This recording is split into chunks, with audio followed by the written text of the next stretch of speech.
Yeah, welcome to this new video. A different kind of game today.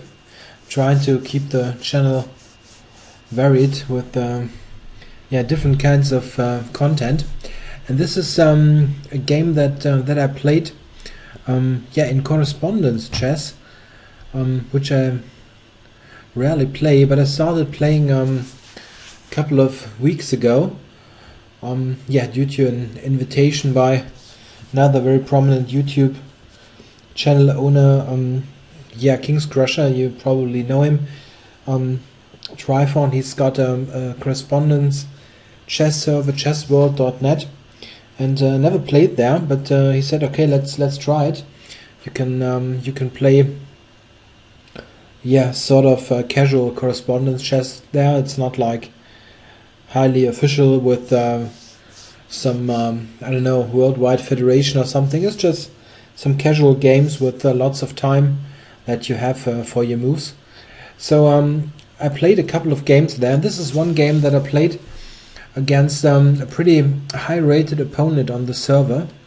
I'm not quite sure how it compares to other ratings, but on the server he's a pretty good player. It's called here Maxime VS, I'm not quite sure.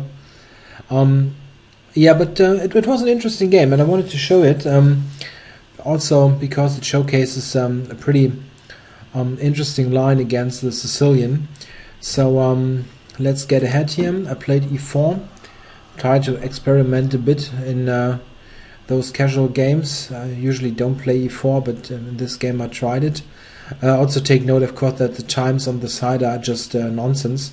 We had 5 days per move maximum, but it usually was one move per day, something like this, or sometimes a bit quicker. The first couple of moves were played quicker. Alright, he played the Sicilian, and we went for the open Sicilian. And he played e6, the Scheveningen variation, or Scheveningen, maybe. This is a very rather old kind of line in the Sicilian, even played in the 1920s or even before that. Black tries to set up a flexible pawn formation here with both those pawns, d6 and e6, and he intends to play it on the queen side later with something like a6, b5, or advance one of those pawns according to the concrete situation where different kinds of answers are maybe necessary. Black is very flexible here. Here White has got a very principled move, and this is g4, the Keres attack.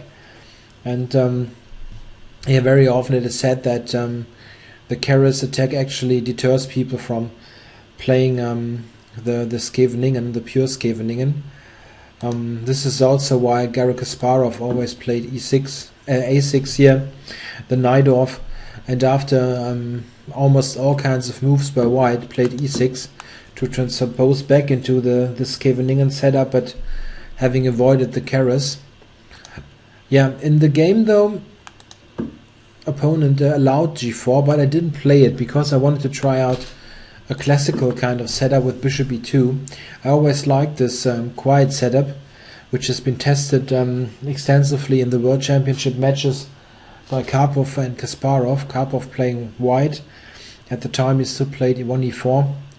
And Karpov almost always played this slow system against this setup, which has been developed by Russian legend Efim Geller in the 60s, 50s even. And this system is pretty much how I played it here. Bishop e2, castles, and then f4. So White doesn't really try to go for an ultra sharp approach here with long castles and a pawn storm, but he completes his development and tries to play with pieces and pawns in the center. It's more of it's more focused on play in the center than on the flanks with the pawn storm. In this position, one key point here is if White plays a4 or if he doesn't. I could have played instead of f4 a4 to prevent the b5 move, but it's not a problem at the moment. The move I played, f4, yeah, it doesn't prevent b5 completely. Black could play it, but it's not particularly good. If black would play b5 now, there's this bishop f3 idea, and the threat is e5. This is really a problem. After this kind of stuff, black yeah, loses material already.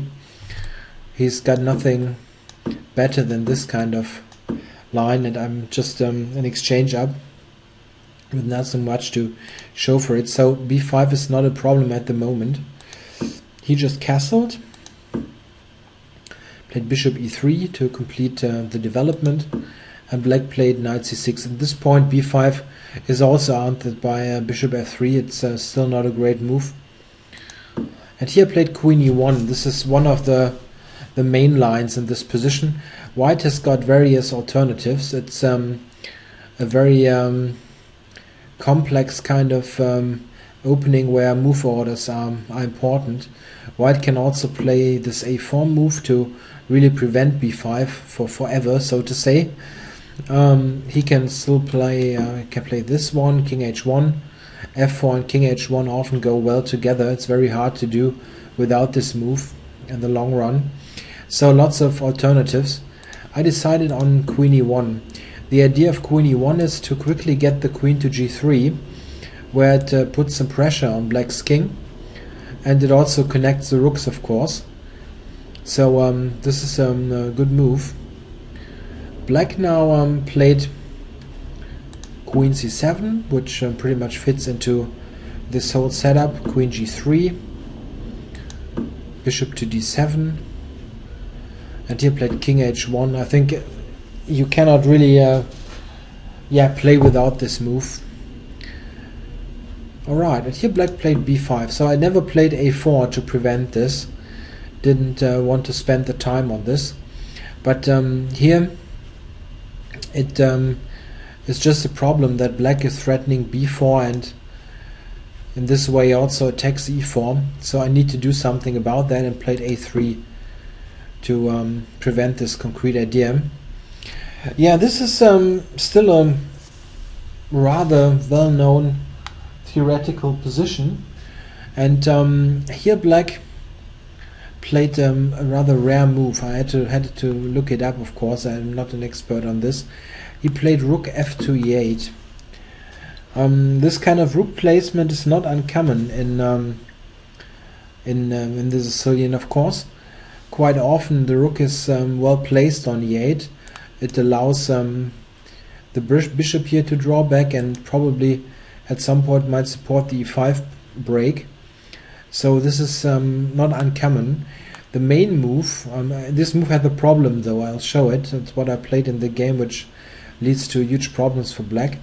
The main line here is actually knight takes d4,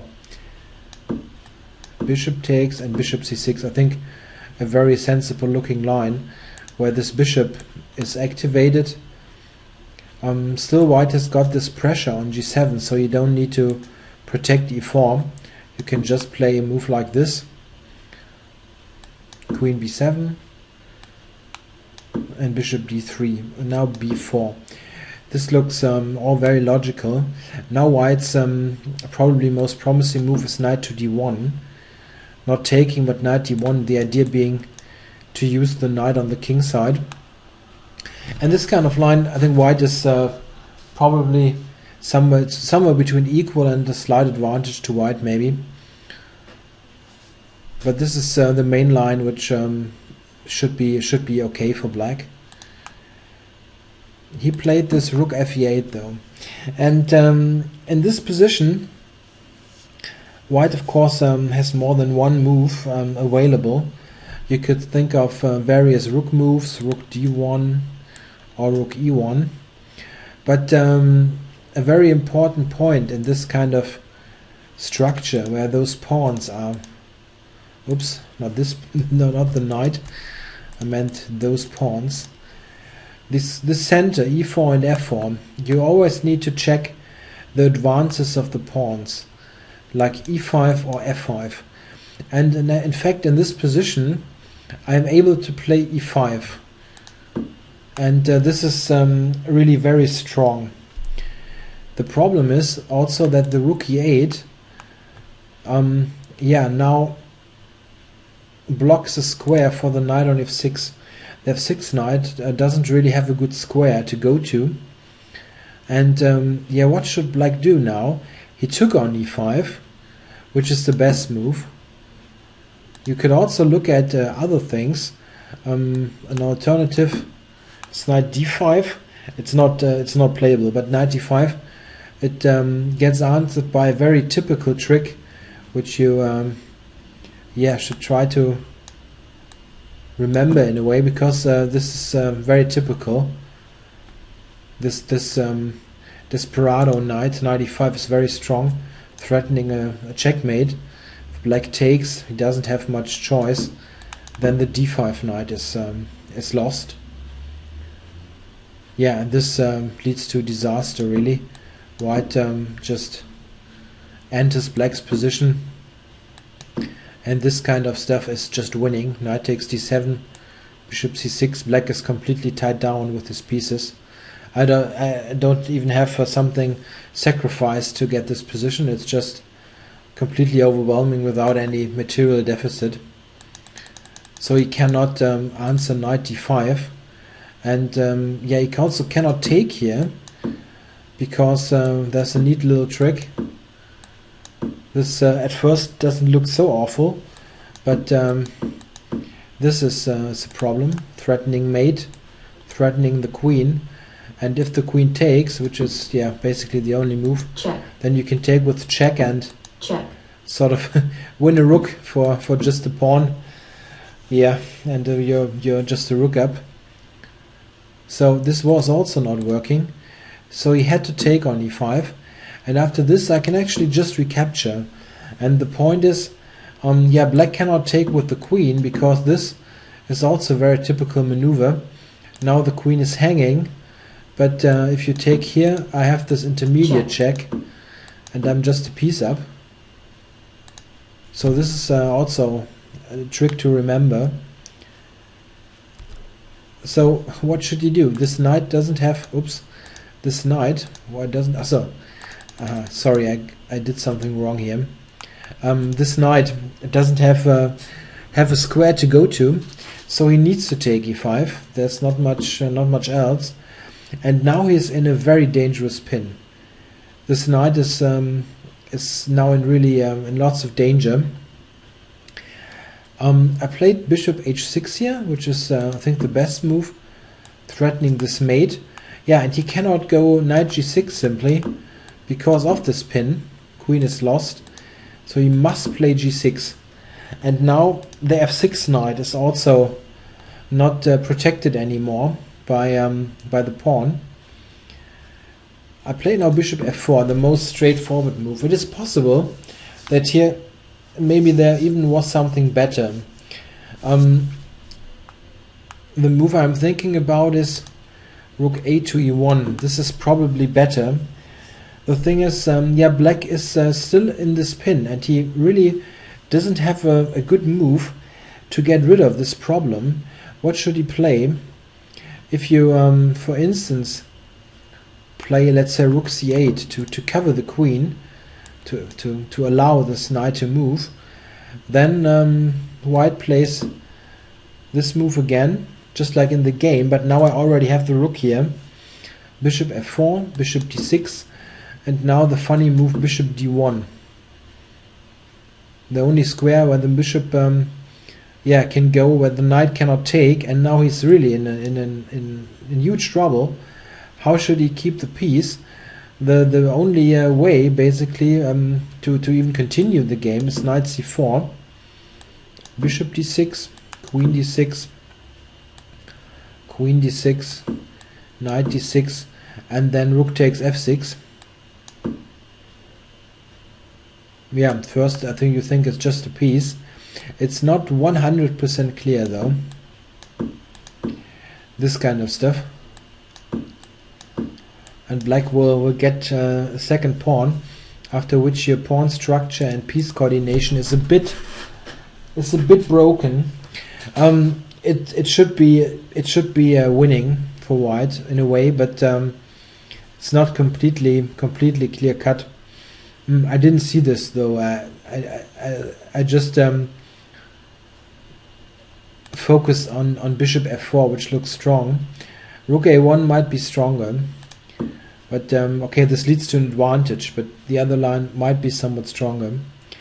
Okay, he has no choice. Bishop d6, and here played rook a to d1. The alternative was rook a e1 again, which can lead to very similar positions. For instance, rook c8 is the same as before. Here he would have an alternative though in knight d5, with a possible continuation of knight f5. Again, this idea, knight f5, knight f4, knight d6, quite complicated, this stuff. Queen takes and queen takes. Yeah, and he's still in the pin. For instance, this, and the pin is still an issue.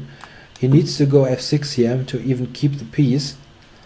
And after f6, I can take here, check, and we get to this position where white is also quite clearly better, but the game continuation I even like more. This is very good though. Rook a1 was a to e1 was a decent alternative, but I went rook a d1. It just looked more to the point to me, to attack this bishop, the defender of the knight, which keeps black's position together. He played rook a to c8 now, covering the queen. Certainly not a bad move. It's really tricky for black. Just for example, if you would play queen b8, this way also protecting the queen, white would have the nice shot knight c6, which is very strong. He takes it, then white can even take on d6, queen d6, bishop e5, queen c5, and queen f4. And now we see that this knight is completely doomed. If he moves it, queen f7 is checkmate, so something like this. Checkmate. He cannot move this piece, and this means I will get it back with the huge position. He needs to play this even, and now bishop f6, and white is just winning with two pieces for the rook, and this king position is just terrible with this bishop. So it's already very tricky. I think rook a8 is basically the only move to really continue this. And now I just played knight to b3, the knight back, threatening rook takes d6.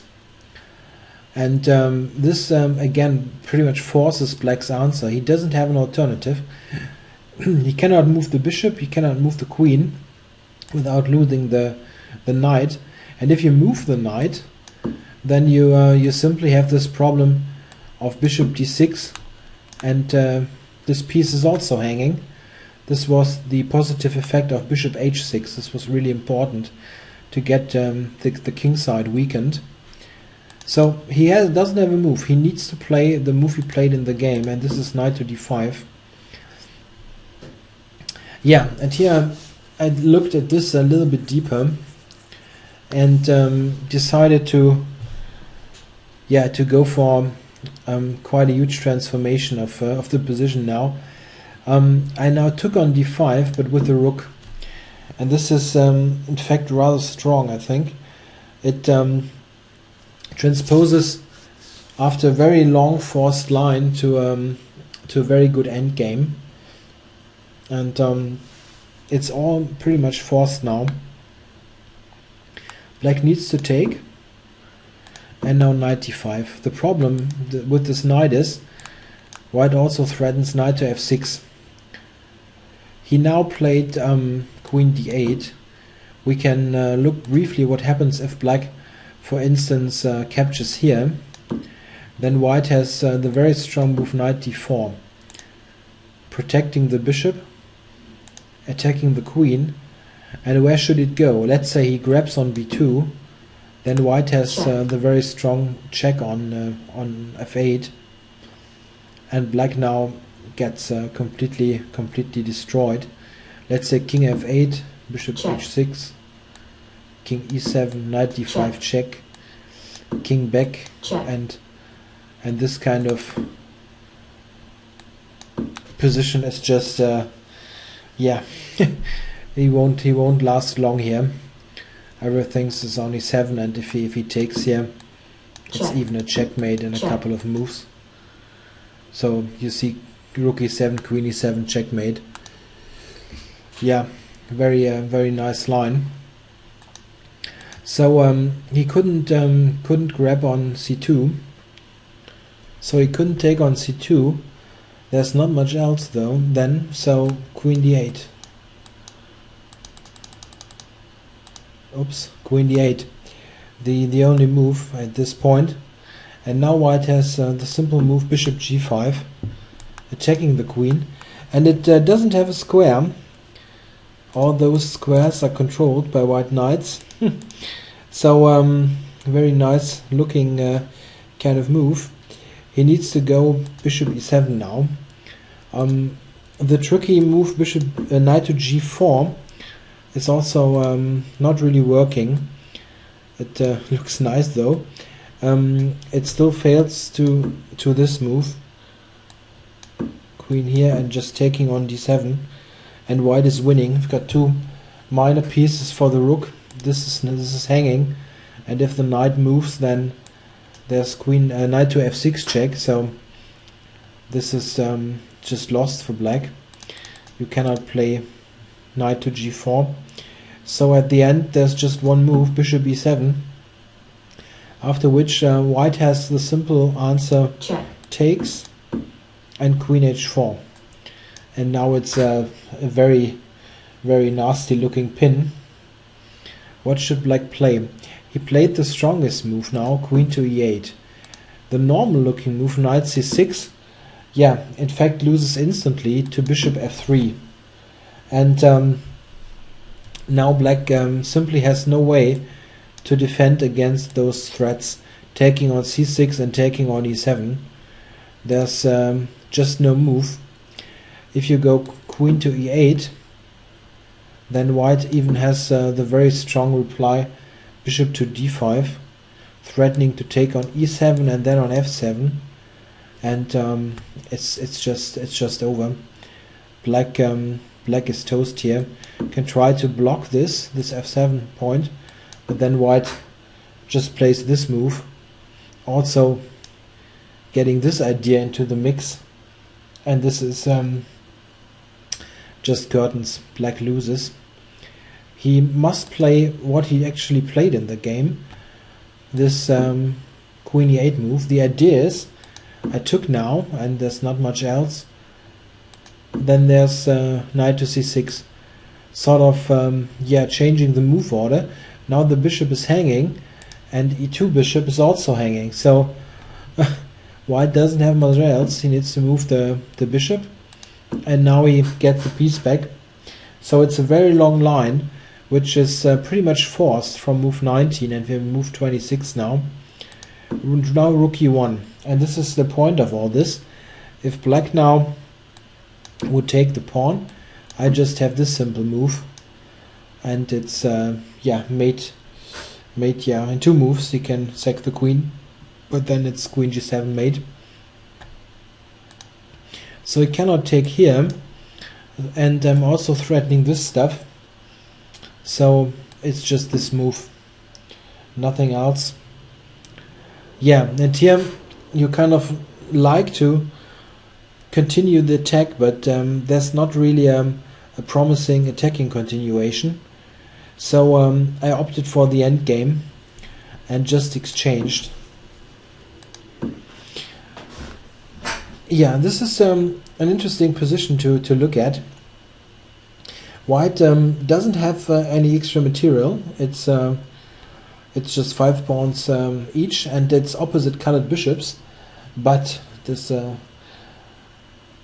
there's a big difference here. This is just one of the best bishops I've seen for a long time. It's just so nicely placed on f6, restricting black's king. It can easily be a mate at one point with, let's say, a rook here or like this, or on the back rank. So this bishop is just a tremendous piece.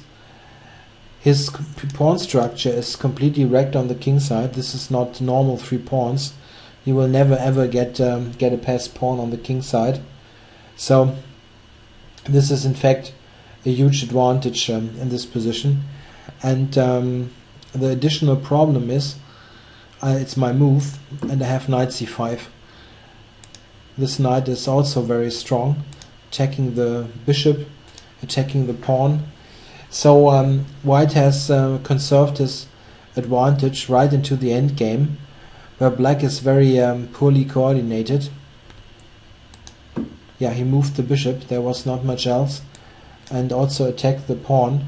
So at this point it wouldn't be a good idea to take the pawn. Black gets it back on c2, and I sort of exchanged a very weak pawn against a very healthy pawn. So it's better just to play c3 and keep this pawn. He answered a5, securing his a pawn, and now I went rook d1. I think this is a good move, with the ideas of probably rook d5 or rook d6. You have these 2 possible entry points for the rook. Played h6 now. Yeah, the idea is to activate the king in this way. There's hardly any other possibility how to activate the king. This bishop is just so strong, restricting black's movements.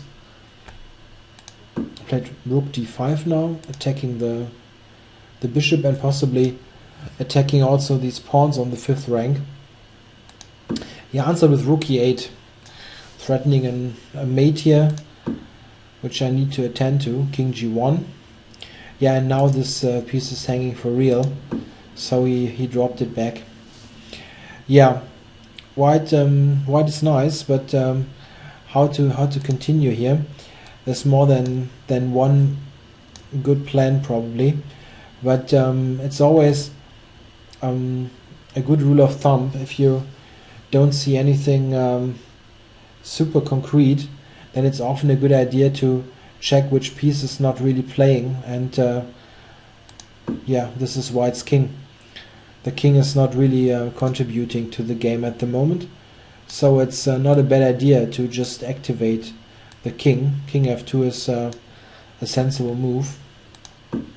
He played b4 now. Yeah, it was difficult to not move anything on the queen side in the long run. An alternative here was a4, which you could consider. The idea being to sort of block white's majority, but white in fact has a simple and strong move here in a4, and this pretty much wins outright.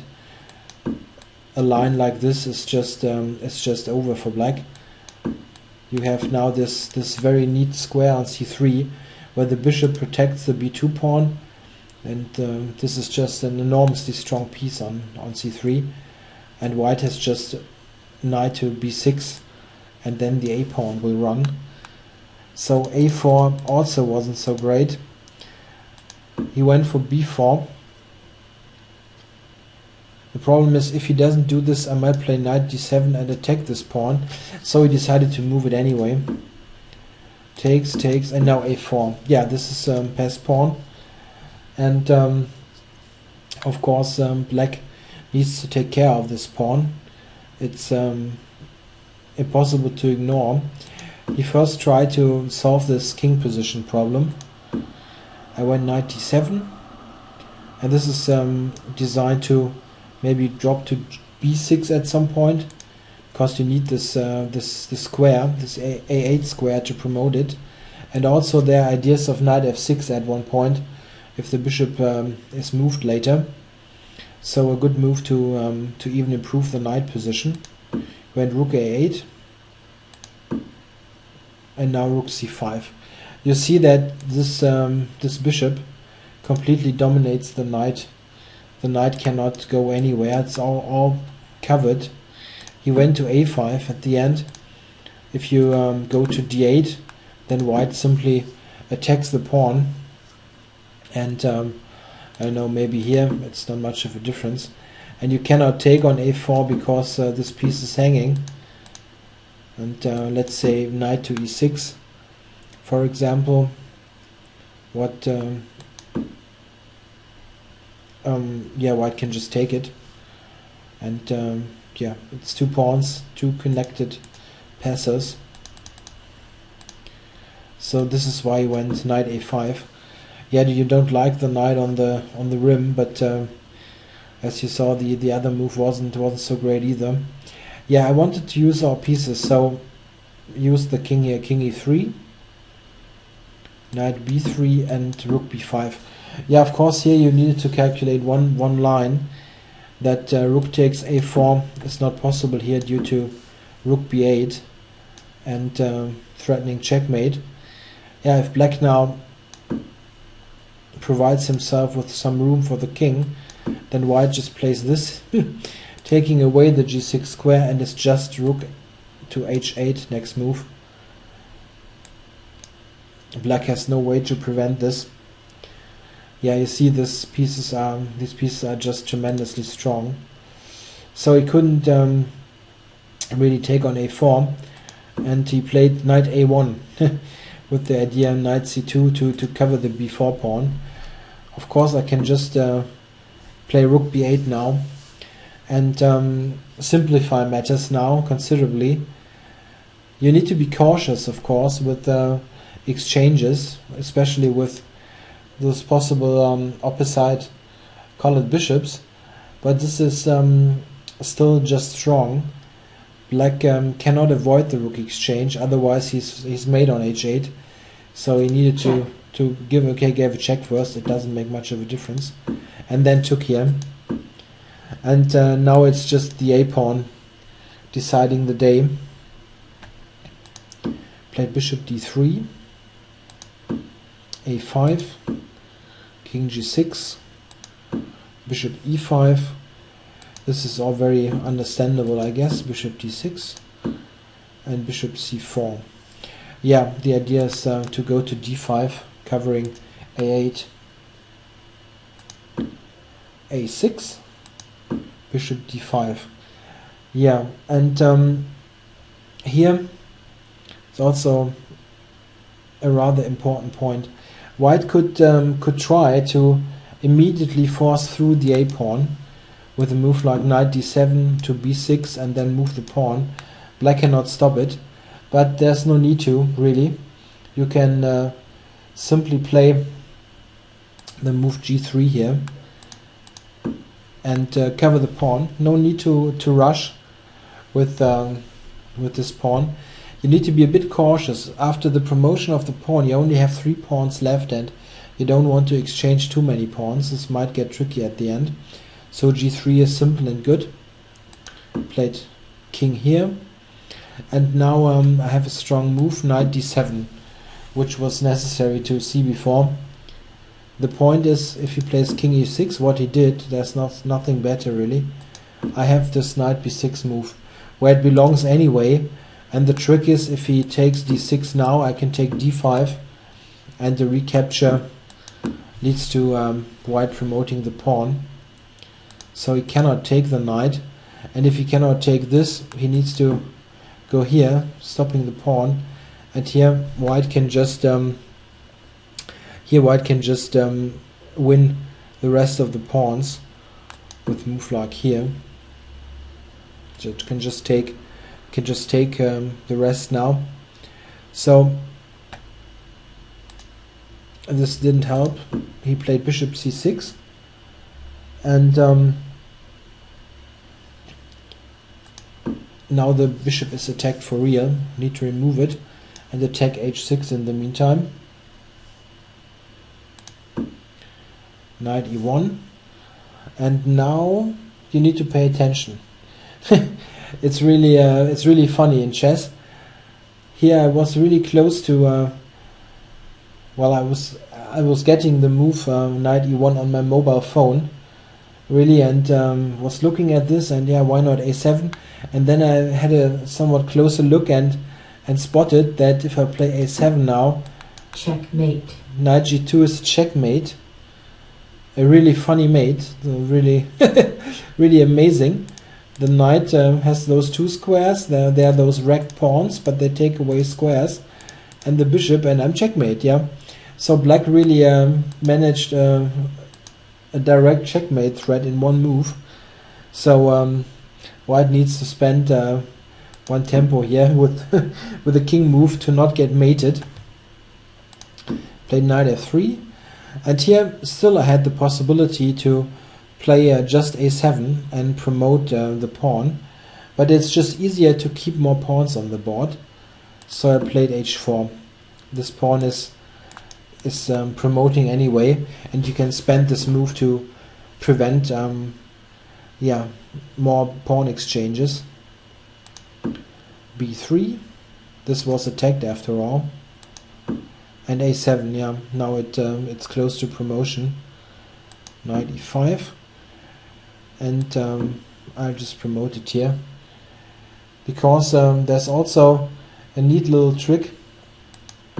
Takes, and if black now, he played king f5, if he would play knight c4 now, which looks perfectly logical, king e2 and takes, then white has the nice move knight b6, and this knight is dominated, cannot go here because of the b6 knight, and white is just threatening bishop a3, winning the piece. So this is a neat little point. However, still, if you look at this line, you could continue this for a bit. King f5, bishop here, takes,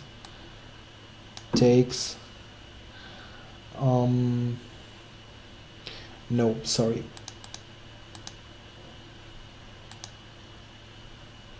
Sorry, I had a wrong move order here.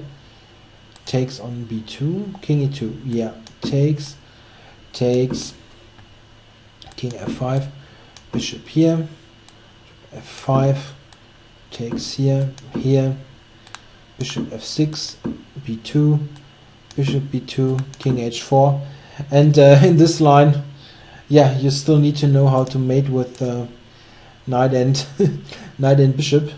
So after really, I think, nicely played game, it's still necessary to know this this elementary mate. So black could have tried that to make me show this, but okay, in correspondence chess, you really should be able to do it. I mean, of course, also in normal in normal over the board chess, but it can get tricky with 30 seconds or so on the clock. All right, so this was maybe slightly tougher, but okay, it would win. King f5 he played, and now I get the knight back and also make sure that knight c4 isn't played. King g4 and bishop d6. Yeah, and this is quite nice. If he takes g3 now, then he's in a pin. I can just take it, and this position is winning. I get e5 and stop the h-pawn with king and bishop, king and knight. So rather easy win. He played knight c6 because the other one was just losing, and now after knight c4, simple move, protecting all this, he resigned. I'm just a piece up, and I can play this next. Yeah, I think a pretty interesting game. What's useful is really you always need to look at tactical breakthroughs in the center, like this e5 move. This is yeah, basically the winner of the game.